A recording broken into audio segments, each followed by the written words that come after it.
Selama menjabat sebagai Menteri Pertanian, Syahrul Yassin Limpo atau SYL banyak menyalahgunakan anggaran untuk keperluan pribadi sejak Januari 2020 hingga Oktober 2023. Hal ini terkuak dalam persidangan di Pengadilan Tindak Pidana Korupsi Jakarta pada Rabu 24 April 2024 dan Senin 6 Mei 2024. Kemana saja uang 44,5 miliar rupiah hasil dugaan pemerasan serta penerimaan gratifikasi itu diselewengkan SYL? Pertama, uang anggaran kementerian digunakan SYL untuk keperluan pribadi. Di antaranya membeli hewan kurban 1,6 miliar rupiah, lalu membayar angsuran mobil Alphard 43 juta rupiah per bulan atau total 1,9 miliar rupiah, serta biaya pemeliharaan apartemen 300 juta rupiah.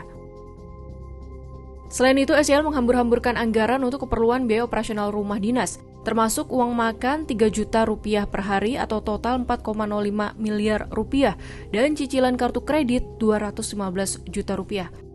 Bahkan SYL menggunakan uang itu untuk membayar biduan hingga 100 juta rupiah dan membeli falas sebesar 4.000 dolar AS atau setara 64 juta rupiah. Total klaster penggunaan pribadi sebesar 12,28 miliar rupiah.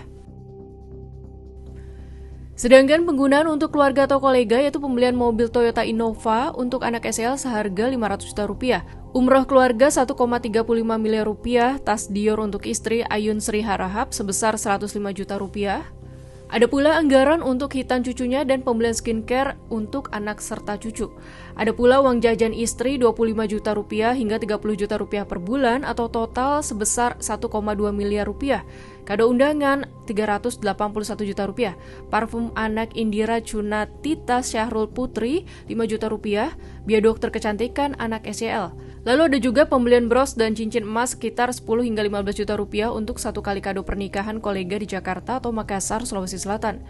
Dalam sebulan biasanya terdapat 2 hingga 3 kali kado jika ditotal jumlahnya sekitar 1,1 miliar rupiah.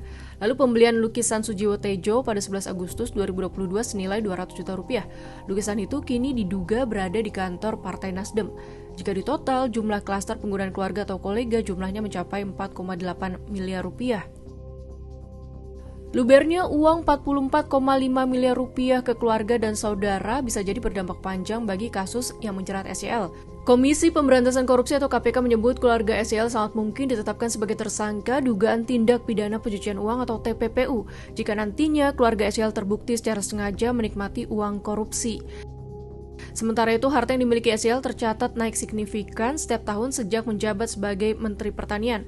Berdasarkan laporan harta kekayaan penyelenggara negara atau LHKPN, pada awal menjabat Oktober 2019 kekayaan SYL tercatat sebesar 18,96 miliar rupiah, lalu naik signifikan di tahun 2020 menjadi 19,96 miliar rupiah. Di tahun 2021 sebesar 19,61 miliar rupiah, lalu menjadi 20,05 miliar rupiah pada 2022.